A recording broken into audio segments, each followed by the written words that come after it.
आजच्या या आपल्या शिवसेना पक्ष प्रवेशाच्या या सोहळ्याच्या निमित्तानं आपल्याला आशीर्वाद देण्यासाठी उपस्थित असलेले महाराष्ट्रातील अनाथांचे नाथ, महाराष्ट्राच्या लाडक्या बहिणीचा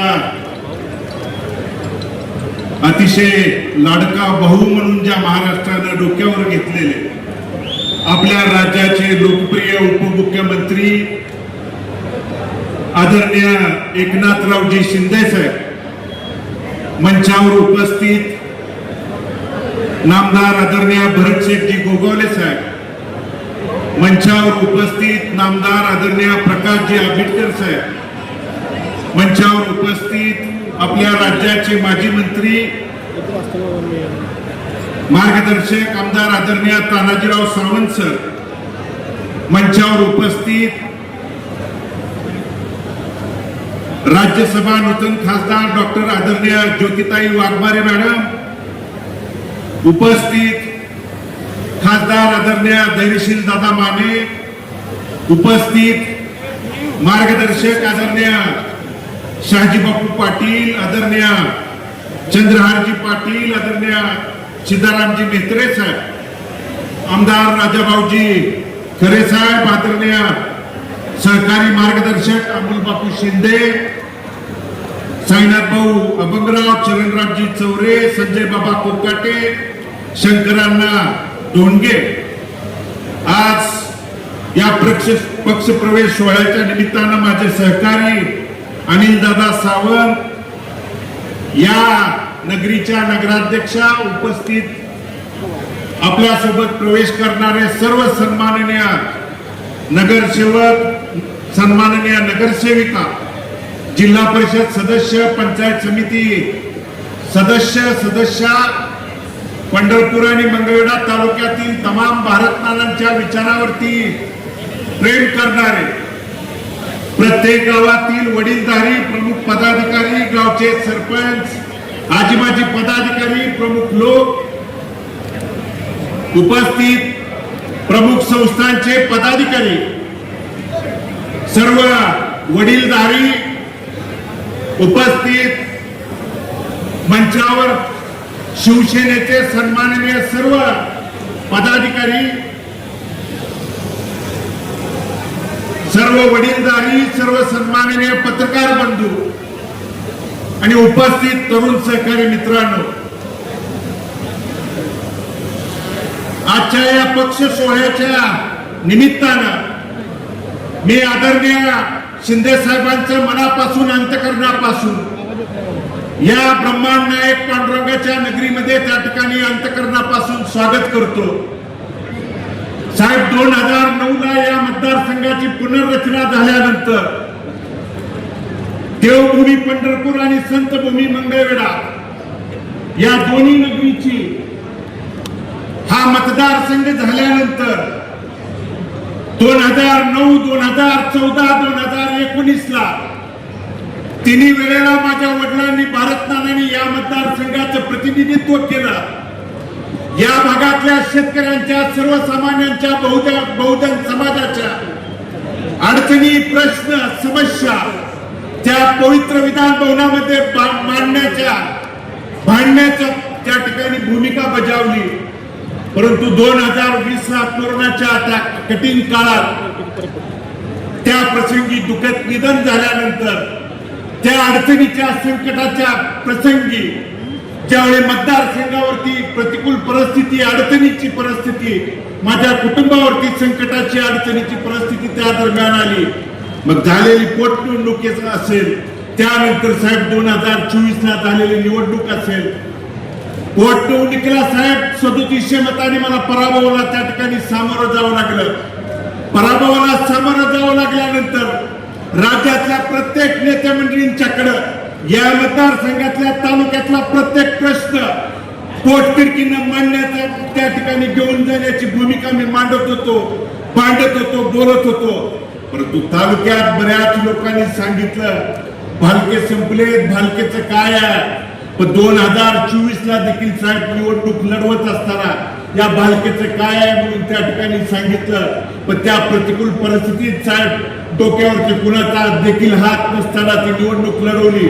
आणि इथल्या मायबाप जनतेने, कारण माझ्या वडिलांच्या जाण्यानंतर माझ्या वडिलांनी जर माझ्या पाठीमागे काय सोडलं असेल, कारण वडील मुलासाठी इस्टेट प्रॉपर्टी संपत्ती सोडतो, माझ्यासाठी जी इस्टेट प्रॉपर्टी धन संपत्ती आहे ती माझी मायबाप जनता ही माझी इस्टेट प्रॉपर्टी.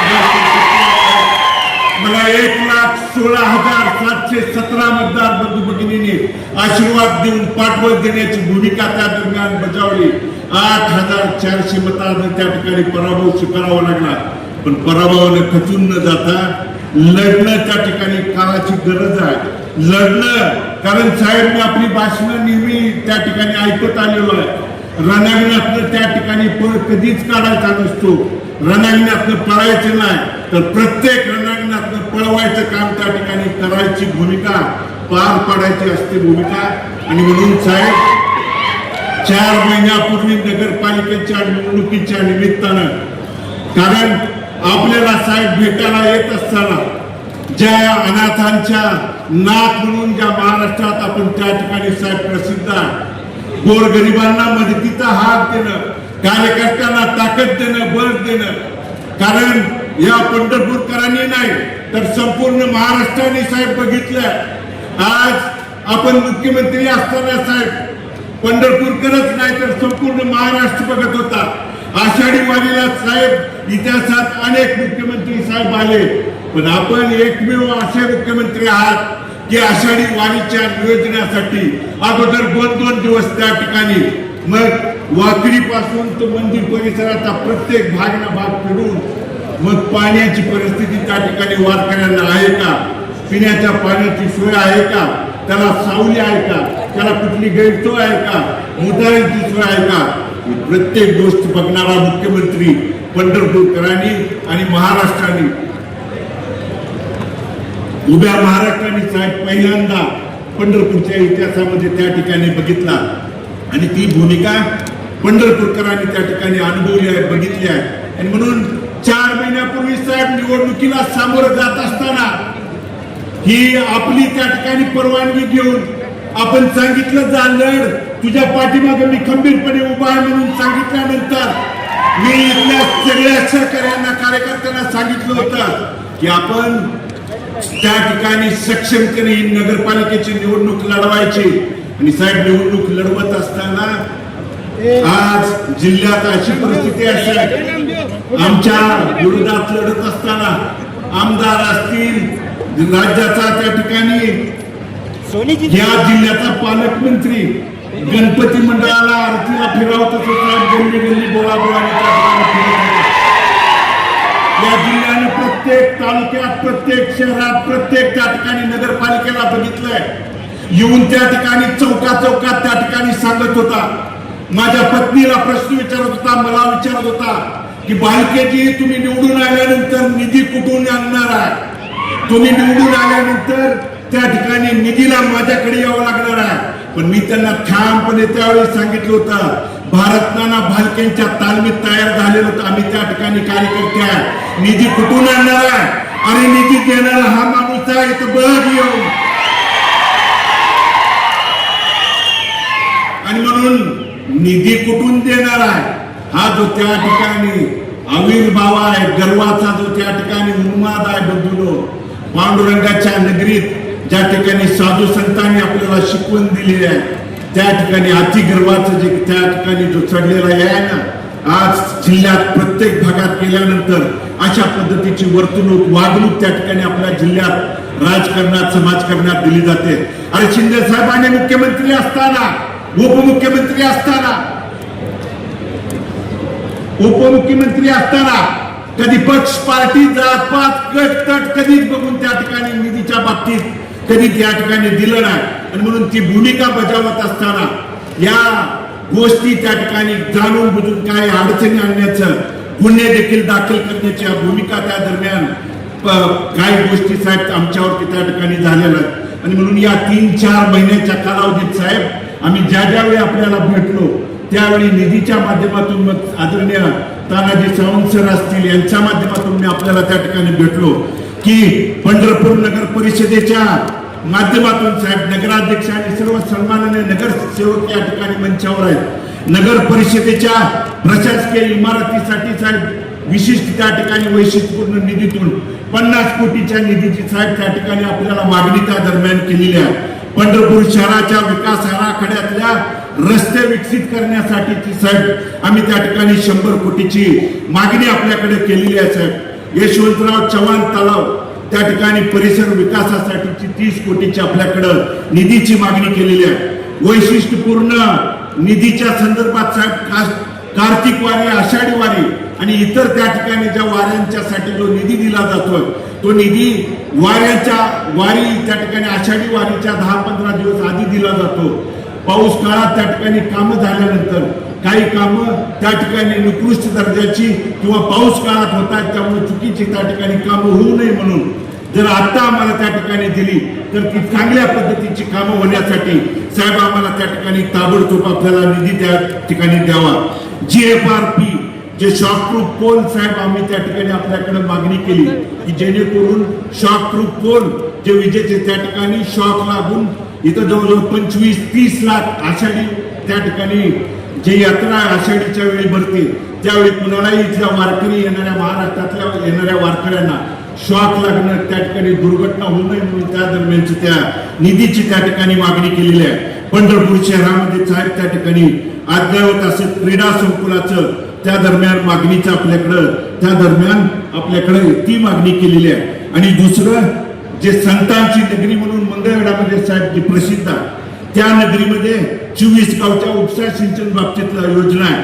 आणि जगज्योती महात्मा बसवेश्वराच्या स्मारकासाठीचा वर्षानुवर्ष साहेब महात्मा बसवेश्वराच्या स्मारकाच्या बाबतीतला निधी ज्या महात्मा बसवेश्वराने 13 वर्षाचं वास्तव कर्मभूमी म्हणून मंगळवेढ्याच्या नगरीमधून जगाला त्या ठिकाणी समानतेची त्या ठिकाणी संदेश दिला त्याचं त्या ठिकाणी कुडल संगमच्या धर्तीवरती आपल्या मंगळवेढ्यामध्ये त्या ठिकाणी स्मारक व्हावं यासाठी साहेब त्या ठिकाणी स्मारकाच्या निधीच्या बाबतीत आणि संत चोकामेळा स्मारकाच्या निधीच्या बाबतीत त्या ठिकाणी निधी मिळावा ही विनंती आपल्या माध्यमातून करतो. आणि सन्माननीय आदरणीय आरोग्यमंत्री साहेबांना देखील एक विनंती या दरम्यान करणार आहे की कॉटेजला 200 बेडचं त्या ठिकाणी आपल्याला त्या ठिकाणी घोषणा झालेली आहे त्या बाबतीत करून जे वाकरी पालखी तळावरती त्या ठिकाणी वाकरी पालखी तळावरती ते ट्रामा केअर सेंटर साहेब आपण आषाढीच्या वेळी त्या ठिकाणी येऊन पाहणी करून देखील त्या ठिकाणी गेलो होता ते देखील करावं ही मागणीच या दरम्यान करतो. एवढंच विनंती या निमित्तानं करतो. आणि मी पुन्हा एकदा आदरणीय साहेबांचं अंतःकरणपूर्वक मी आभार या दरम्यान व्यक्त करतो. आणि साहेब आपण जो आमच्यावरती विश्वास दाखवला या पक्षामध्ये भविष्य काळात आदरणीय बापूंनी सांगितलेल्या पद्धतीनं या पक्ष वाढीसाठी भविष्य काळात आपल्या विचारानं जास्तीत जास्त त्या ठिकाणी आपल्या जिल्ह्यात त्या ठिकाणी शिवसेनेचे आमदार निवडून देण्यासाठी आम्ही भविष्य काळात आपल्या सोबत त्या ठिकाणी ताकदीनं लढून त्या ठिकाणी आपल्या सोबत राहू एवढंच या निमित्तानं अभिवचन